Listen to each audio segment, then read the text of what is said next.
Many blessings to all of you. This is Ayya Phalanyani speaking from Germany, Aninja Vihara.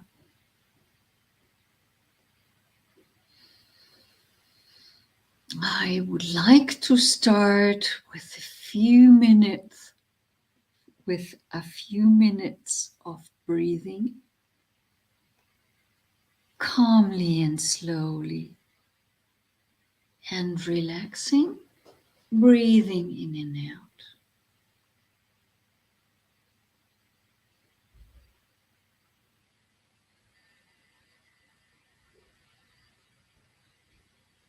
So bring yourself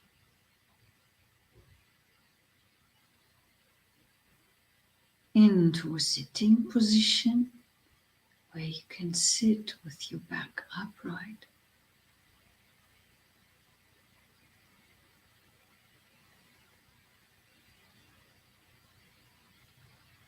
And where your belly can move freely. So if your pants are tight, open the bottom, not open, open the button.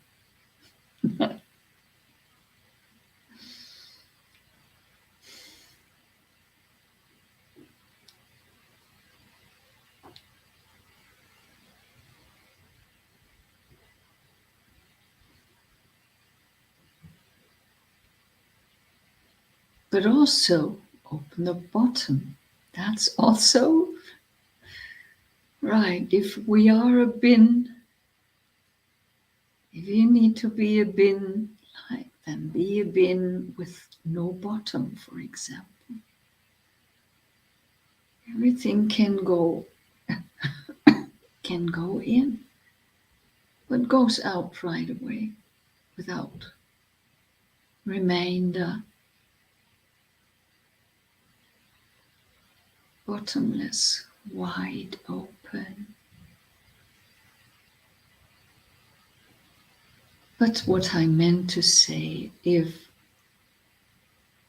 your pants are tight and obstruct your breathing, then open the button so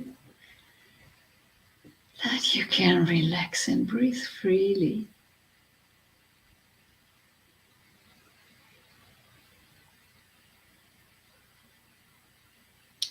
Breathe in and out softly. Breathe in and out.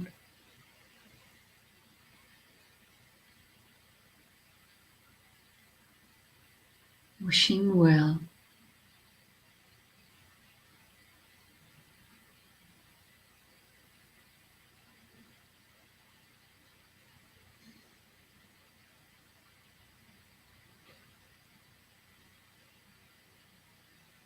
And relax your shoulders and relax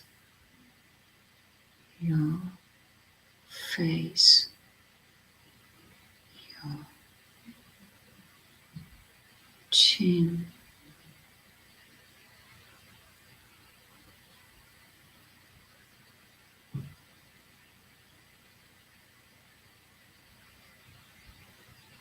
relax your thoughts.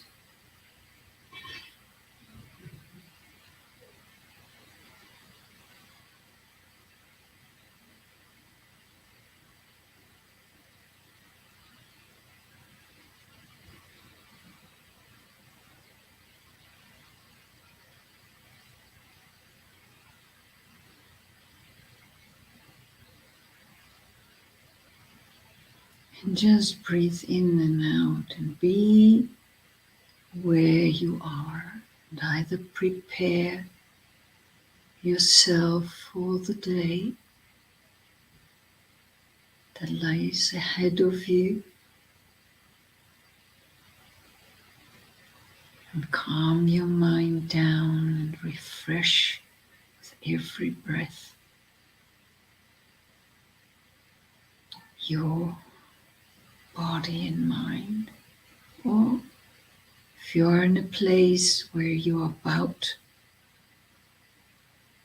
to go to bed soon, and just breathe softly and prepare yourself for a good night's rest.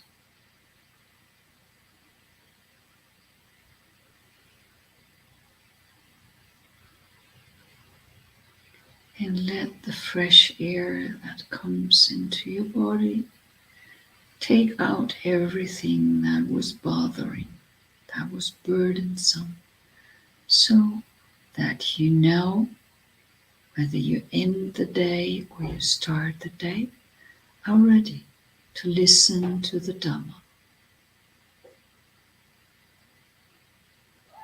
I am happy to have some of you here. Hi, Melissa. Hi, Richard, and all the others that are here, and also greetings to those that are listening to this talk later.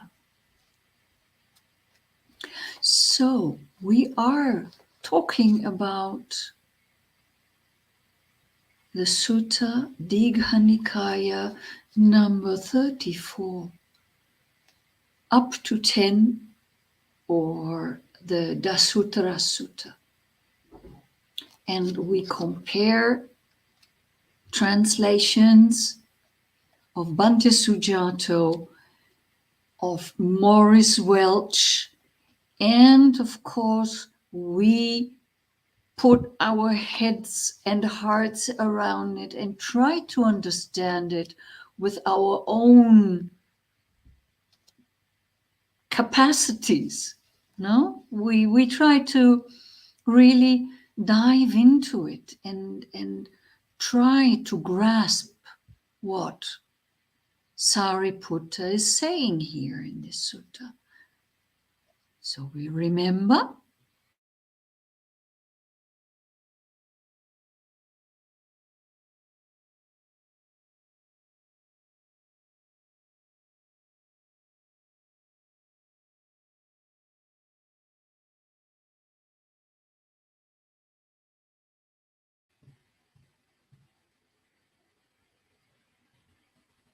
okay, I think I'm back. It might well be that the signal breaks off again because it's a snowstorm in the mountains, and that affects us. Although we are not in the midst of a snowstorm right now, but well, there's snow all around, and we're in one of the places in Germany where internet is really not so well. It's not like that all over Germany. It's just really this area.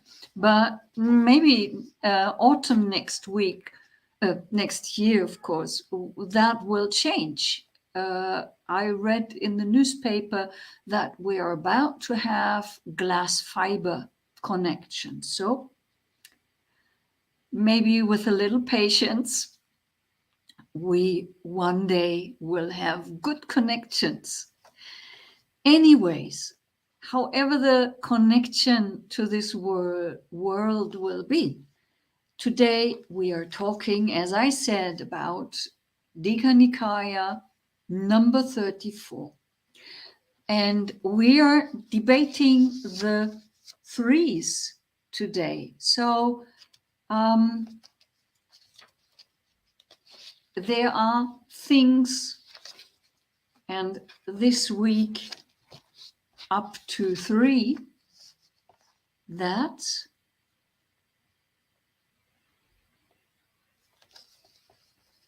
greatly help, that are to be developed, that are to be thoroughly known, that are to be abandoned, that conduce to diminution, that conduce to distinction, that are hard to penetrate, that are to be made to arise, that are to be thoroughly learned, and that are to be realized. And by now, you may have noticed that it's always the same order of questions. So in the first week we had, what is the one thing that greatly helps? What is the one thing that needs to be developed?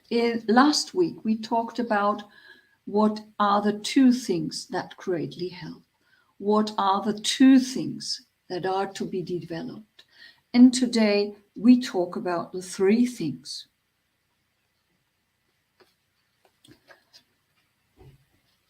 Three things greatly help. And that is association with good people, hearing the true Dhamma, practice of the Dhamma in its entirety. So, what does that mean? Or let's have a look in the translation of Bhante Sujato. What are three things that are helpful? Associating with good people, that's the same. Listening to the true teaching and practicing in line with the teaching. So these are very similar, I would say. There is nothing to debate. There is nothing really controversial. Association with good people. You remember from the Mangala Sutta where we chant Asivana cha balanang panditanang cha sevana. That means don't associate with the bad people, or sometimes it is translated don't associate with foolish people, but associate with the good people. And in fact, we should associate with such people so that we can learn from them. In the Buddhist teaching, it is said in some places we turn to and associate either with people that are equal in knowledge, equal in practice, or better. If possible, if available, we should associate with people who are more knowledgeable or wiser than we are, so that we can learn. And people who could then let us know when we are about to do something stupid. They can let us know, you are about to do something stupid. Don't do that. People who are doing this for us in the Dhamma, who remind us to be wholesome, to remind us to be good, even if that means that it is burdensome for us or burdensome for them. These are the good people, people that are true to us and want the best for us, want our best in regards, of course, to the Dhamma, and who don't say, well, if that's a white lie, that doesn't matter, you can say that. No, a good person would remind us, well, this is not maybe a real deliberate bad lie, but it's not lying nonetheless, so don't say that. So people who are bringing us back to be honest, to be true, to be on a path, on the Eightfold Noble Path, that are good people. Hearing the true Dhamma. The true Dhamma is always the Dhamma that leads us to liberation from suffering. If it brings us suffering, it's not the true Dhamma. In which regard? It might well be that the true Dhamma leads you to a lot of physical suffering, because you learn to bear, or you don't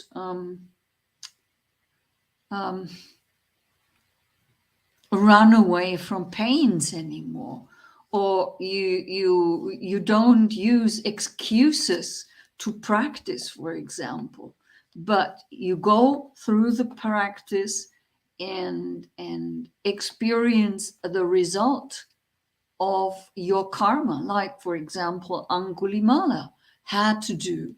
He had killed many people, so he had to go through a lot of bad karma. Even when he was an arahant, they beat him up. Or when he was a stream enterer, or a once returner, or a non-returner, they just treated him very badly. But he had to go through it and bear up with it to be with the true Dhamma, and to accept the karma and the vipaka, the results of his former deeds. So this then would be the practice of the Dhamma in its entirety. If even that, which is hard to bear, which is hard to do, like giving up things that you like to do, then you just give them up and don't do them anymore, because you understand this is not leading to enlightenment, so I shouldn't do them. That would be the part where it is said, practicing in line with the teaching. Practicing in line with the teaching, or the Dhamma in its entirety. In its entirety, particularly, means not saying, now I have enough. In its entirety means to go the whole way, even if it's hard, even if it's feeling, I have to go through so much hardship, and I have to give up so much, and I can't afford the time. But to do it for enlightenment, and that is what the Buddha and Sariputta are talking about, would mean to practice the Dhamma in its entirety. There is no excuse that we can bring that would allow us to say, no, I can't go further now. Well, you can say that, of course. You can always say that and accept that, well, if I say that, I most probably won't get closer to enlightenment. That's also valid, for sure. But if your aim is enlightenment, there is no end to the practice until you have gone to the very end. But sometimes, for us, I would say that can take lifetimes. If you have questions to those things, please let me know in the chat section. Otherwise, I just continue. The next thing is, which 3 things are to be developed? And Bhante Sujato asks, of course, the same question. Which 3 things should be developed? 3 kinds of immersion, that is. Bhante Sujato says immersion. Maurice Wells says 3 kinds of concentration. And here, it's not controversial, but it's different. three kinds of concentration. The first would be on emptiness.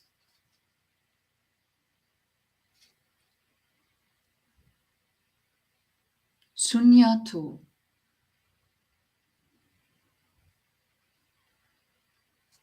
Samadhi. The next is the signless. Animitto. And the next is the desireless. Apanihito. So what the three kinds of concentration or the three kinds of immersion, as Bhante Sujato says, is the first one is immersion with placing the mind and keeping it concentrated. That is quite different from what is stated by Maurice Welch, the concentration on emptiness. And I assume that the translation of Maurice Welch here is a little closer to what the Buddha or Sariputta meant here, because the Pali word is emptiness, sunyata.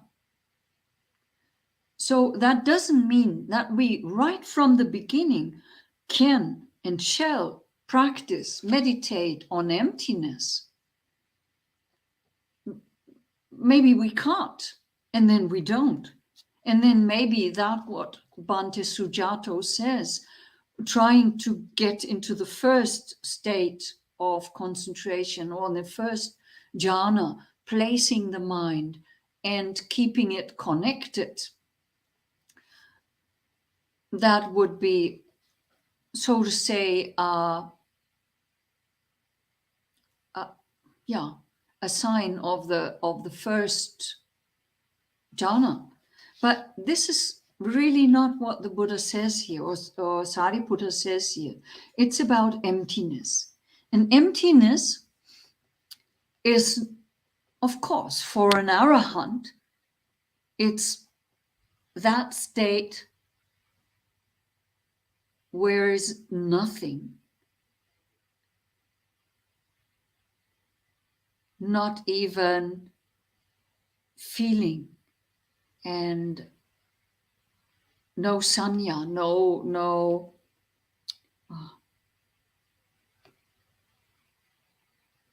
what is the English word for this? I'm always saying it and now it's gone. Conscious awareness and feeling. So that is for an arahant, that is cessation, not being dead, but being in the state of nirodha samapatti, in cessation, as it is sometimes translated. For those who are not arahants yet, sunyata may occur in moments of starting stillness. This is not sunyata. As the Buddha says, he is dwelling in often. But this is for unenlightened people, this is the beginning where it starts, when the mind gets a little bit still. And you're not rushing from here and there, and internally your breath is either getting very shallow or very, very calm, and you're not really thinking anymore, but you place your mind on your meditation object, and it just doesn't go away from there. That is, of course, no, it's not sunyata.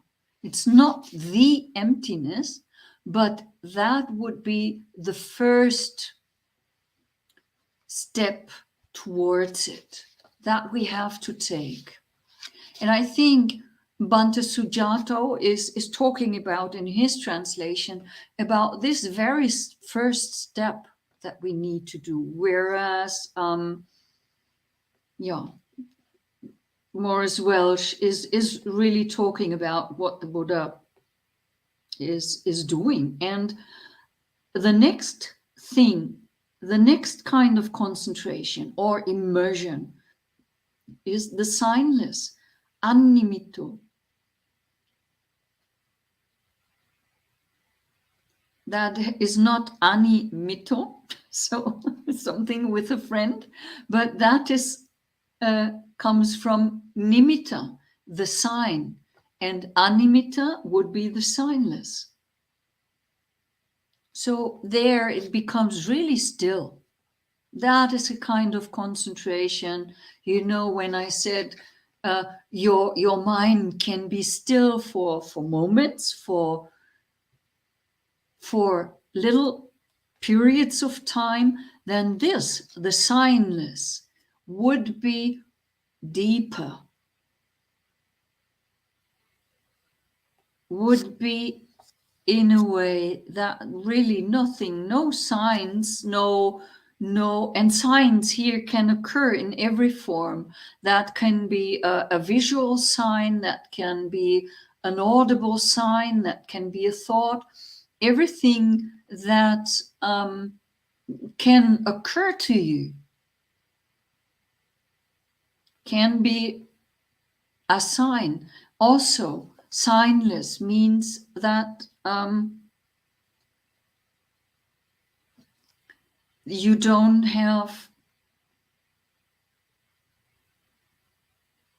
when you practice with nimittas, seeing lights, seeing colors, having a visual or an audible or a whatever meditation object as a sign, as a nimitta, then that would be a state where this also disappears, because your mind is so immersed that the signs just disappear and the mind becomes tremendously still. And the last one would be desireless. So the second one, immersion without placing the mind, but just keeping it connected, is what Bhante Sujato says for the second state, the animitta. The third state, immersion without placing the mind or keeping it connected.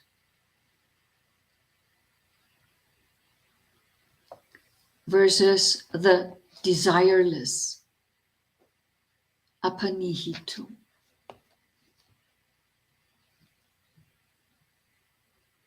Anyway, however you translate it, that would be a state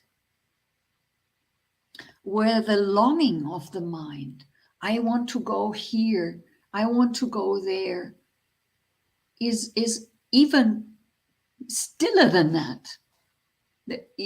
Sometimes you sit in a real deep meditation, but there is still something that drives you to grasp.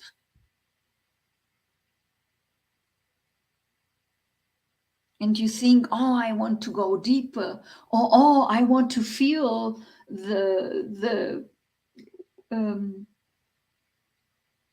whatever, I want to feel my body cells or the oxygen in my blood or whatever, and you try to concentrate deeper and deeper and deeper, but it's actually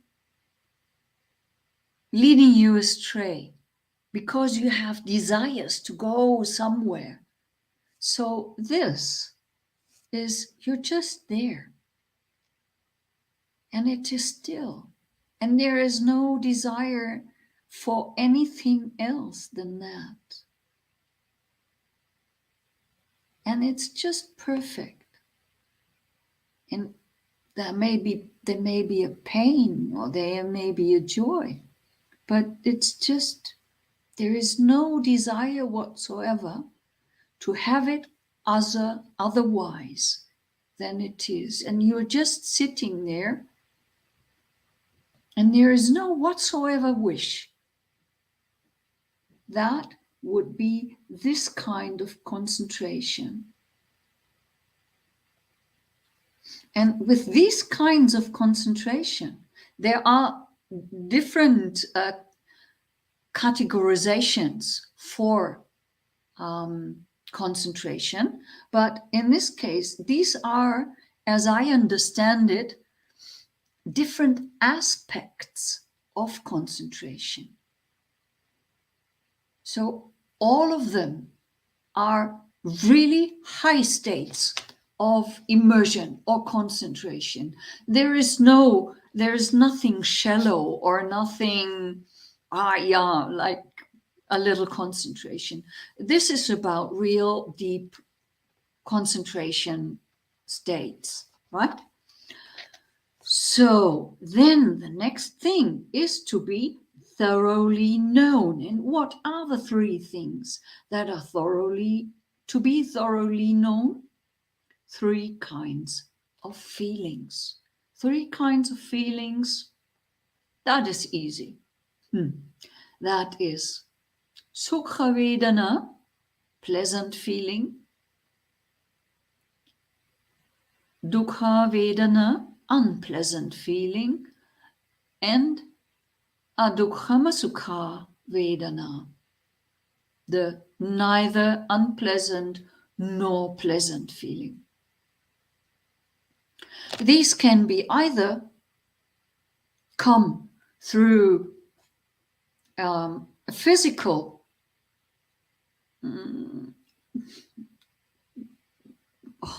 today I'm out of words.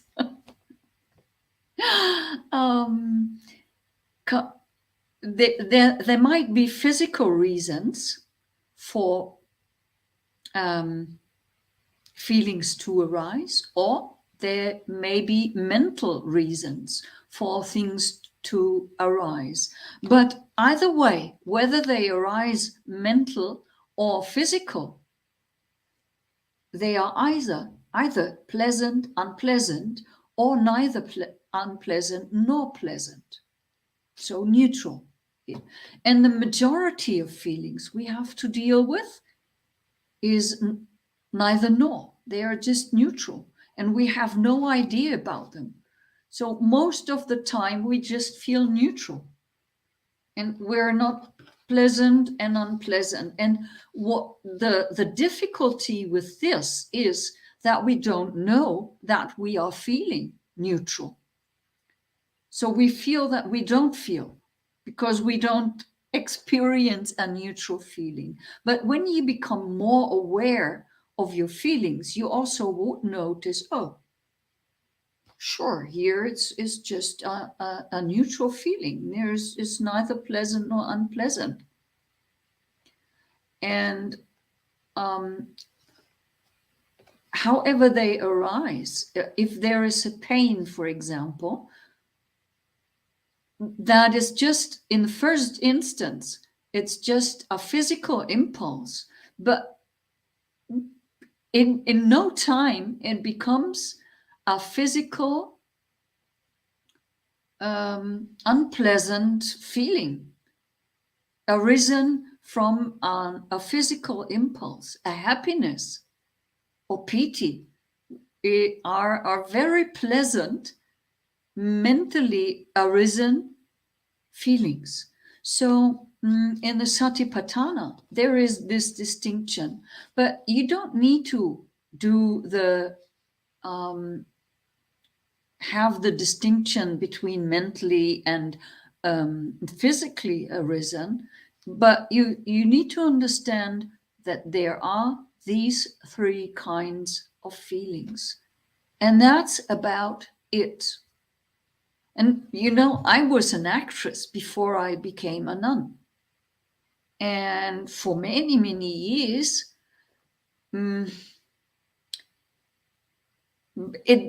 you know, it was all about feelings, and to transport feelings, and to make feelings arise, to transport those feelings to an audience, and to find the true feeling of the moment. And so it shook me quite a bit when I understood feelings are either pleasant, unpleasant, or neutral. There's not much to it. There is either pain, and then that's unpleasant. Well, and there's anger, and that's unpleasant. But or then there are some pleasant feelings, but they arise and they cease, and that's about it. And maybe one moment a negative feeling or an unpleasant feeling arises, and the next instance, after the unpleasant feeling ceased, a pleasant feeling arises, and when that ceases, something unpleasant arises again, or something neutral. And you can't trust it. It's out of control. And it's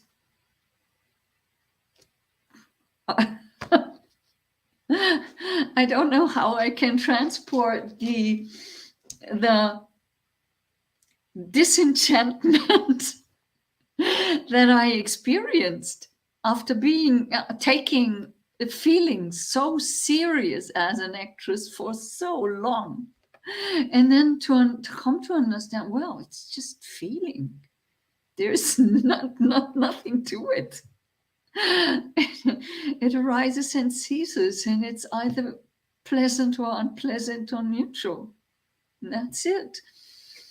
And the fuss we make about it is the fuss we make about it. It's not the true inherent thing of the feeling. It's just what we want it to be, because I, for one, wanted my life to be something with drums and trumpets, nothing boring. There needed to be something, and that would be feelings, and when the feelings are neutral, you feel like bored and you don't feel alive. And that's a very important point in these feelings.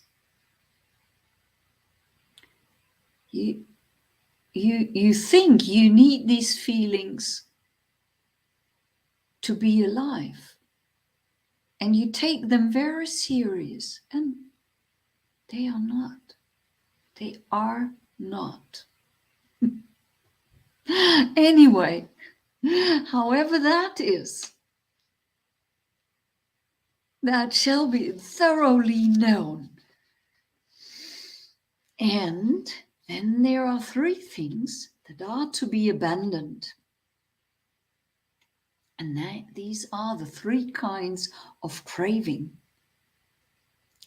And there are cravings for sensual pleasures. That is kama tanha. Craving for being, bhava tanha. And craving for extinction, vibhava tanha.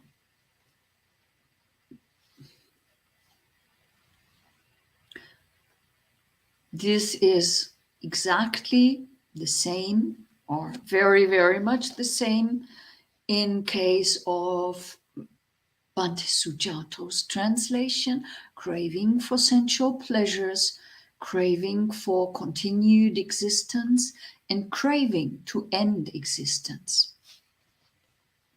And I hear a lot of talk about the craving to end existence. And so this bhavatanha and vibhavatanha, they are somewhat discussed diversely. Kama tanha is easy to understand. That is our daily craving for sensual pleasures.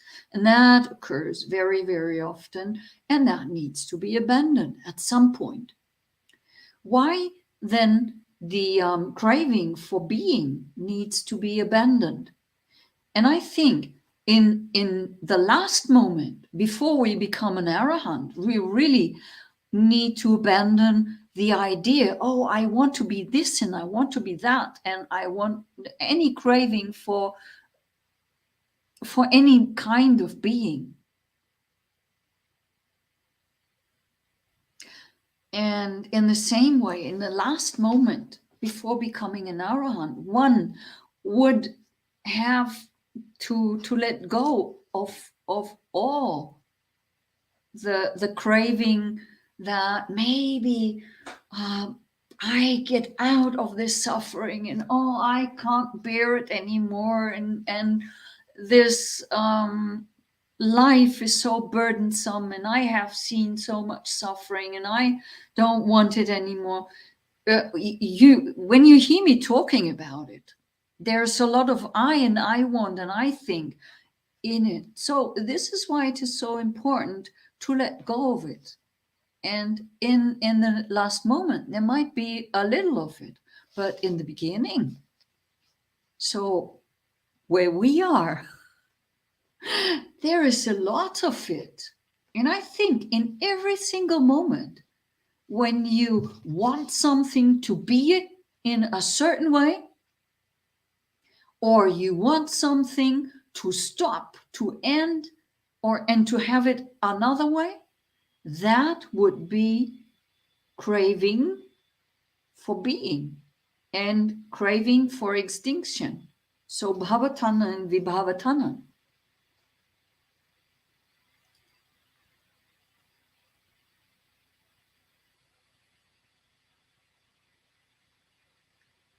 There's a very important question in regards to the last shunyata, and so to the kinds of feeling.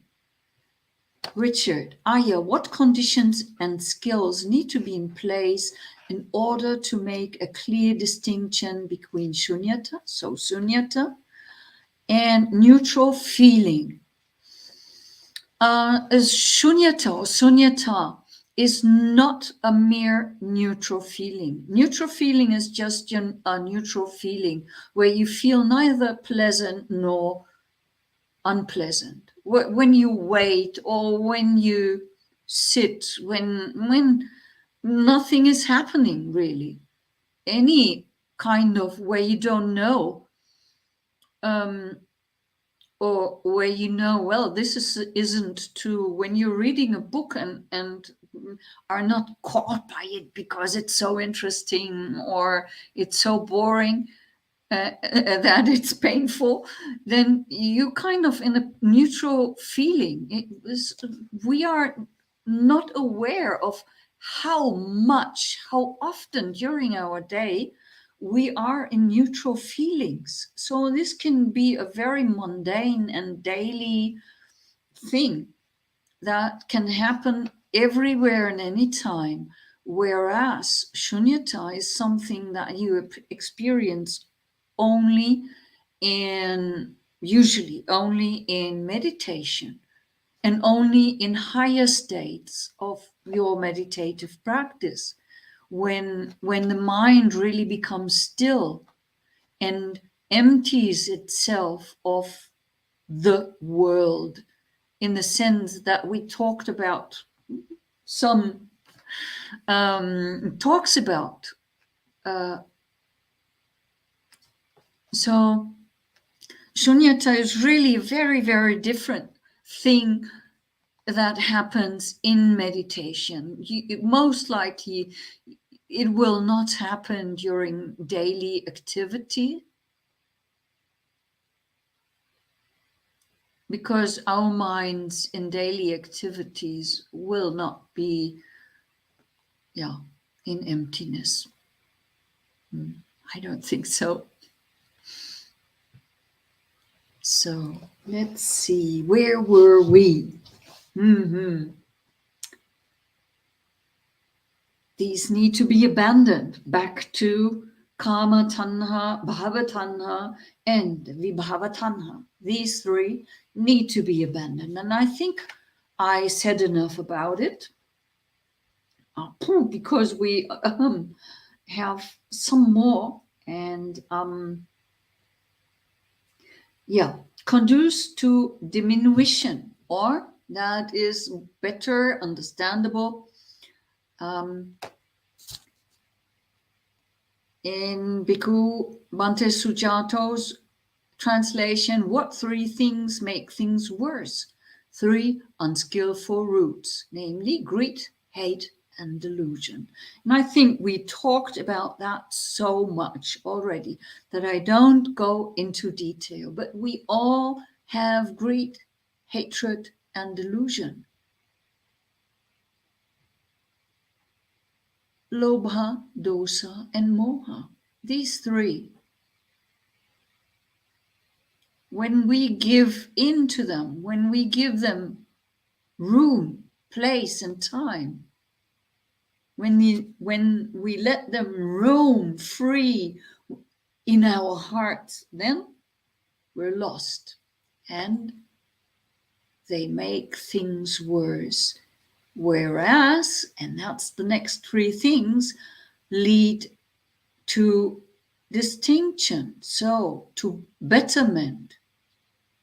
These three skillful roots, non-greed, non-hatred, and non-delusion, that would be alobha, adosa, and amoha. So every moment, non-greed is within us, or non-hate is developed, or non-delusion is there. We have a real chance to develop on our path. Then, what are the three things that are hard to comprehend? That are the three elements of escape. Renunciation is the escape from sensual pleasures. The formless is the escape from form.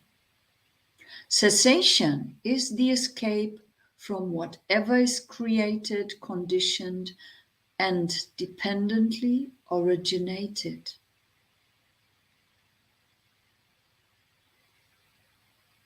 And that is really hard to understand, to comprehend. The three elements of escape. Here, the translation of Morris Welch is far more difficult to understand, but I read it nonetheless. Three elements making for deliverance.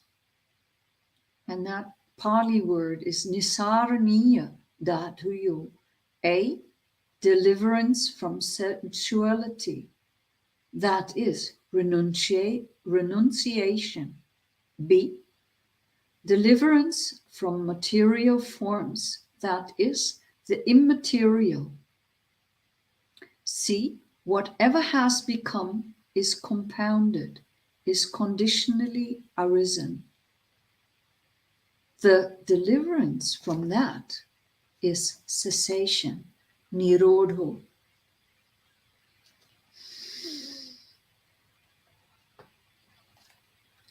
So really, they are talking about dhatu, elements. The renunciation is an element that helps us to get rid of sensual pleasures. But now, if you look into the Buddhist world, I mean, what do we do as renunciants, as monks and nuns? We renunciate. But there are so many people who claim, oh, I don't need to become a nun or a monk. I just do it in my daily life, but they are so far from renunciation and from seeing that sensual pleasures are really a difficult thing to deal with, and that you need to escape from these. But there is no understanding how deep the craving for sensual pleasures really is, and that renunciation is the only escape. And it's hard to comprehend this. It's really hard to comprehend. The formless is the escape from form. That sounds nice, but it's quite profound. The formless are meditative states, of course. Formless are arupa, that are states of meditation in the higher jhanas. And it is not necessary for one who becomes an arahant to have gone through this. There are cases even mentioned in the suttas where there are arahants without having practiced all the jhanas. But, of course, experiencing the formless and going through meditative states where you experience formlessness, that of course will help you to understand that the form you are carrying, this body, that is just a vehicle to transport you towards, or us towards enlightenment, is just a form, nothing more, nothing to it. Like with the feelings, not much to it. And the cessation is the escape from whatever's created, conditioned. Cessation, nirodha, I earlier mentioned nirodha samapatti, that would be the step from somebody who is not an arahant to become an arahant. And in some places, nibbana is translated as cessation. Cessation has several connotations, or basically two, and that is, it is nibbana, and that can be either you're through entirely, parinibbana, or you come back into this life. So that would be a momentary cessation of what there is. And this state is mentioned in the sutta, in several suttas, not in too many, because this is really for about the transformation from somebody who is not an arahant to somebody who is an arahant. And this, in this moment of cessation, when one enters it, there, everything that is created and conditioned or dependently originated would cease for the time being. When you experience it as a meditative state, you come back later to this life and you have your body back, of course. There are feelings and everything.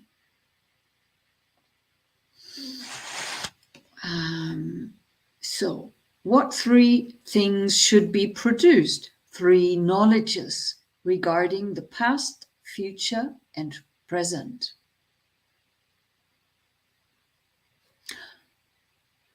I won't say more about this because I think time is almost up. So there are more things we shall talk about. What 3 things should be directly known? 3 elements. And that is centrality, form, and formlessness. Here in Bhante Sujato's translation.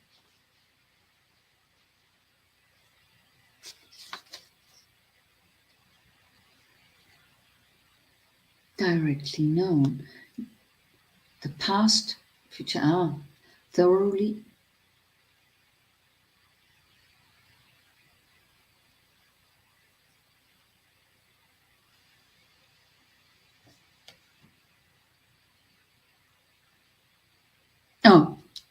Directly known. 3 elements, centrality, form, and formlessness. Thoroughly learned here. 3 elements, the element of sense desire, kama dhatu in Pali, the form element, rupa dhatu, and the formlessness, arupa dhatu.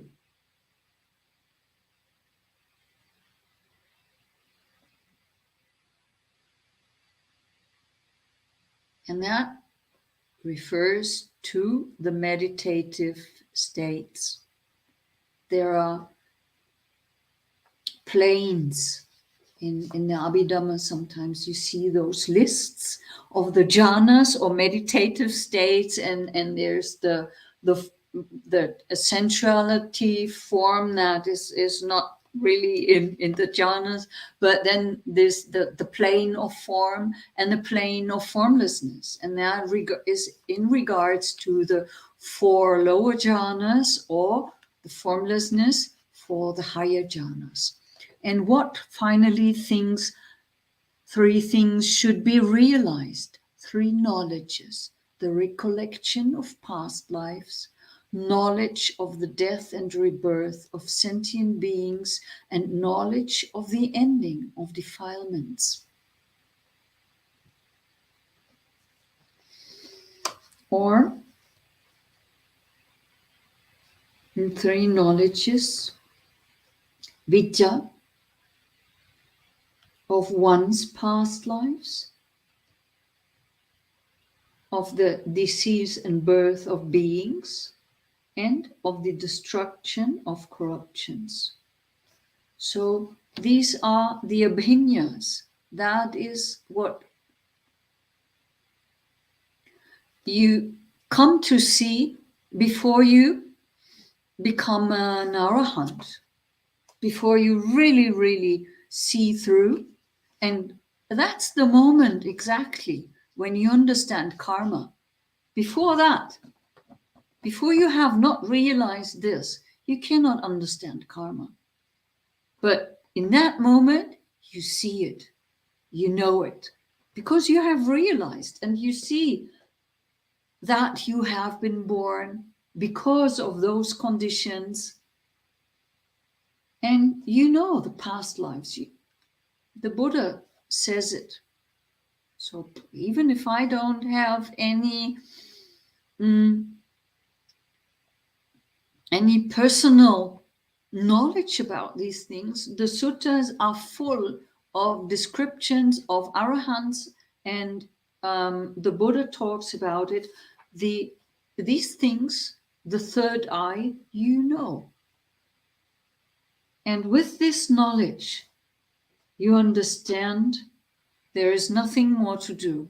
You have overcome it all. So I might just finish off with the very, very deep wish for all of us to really experience that one day in not too far future.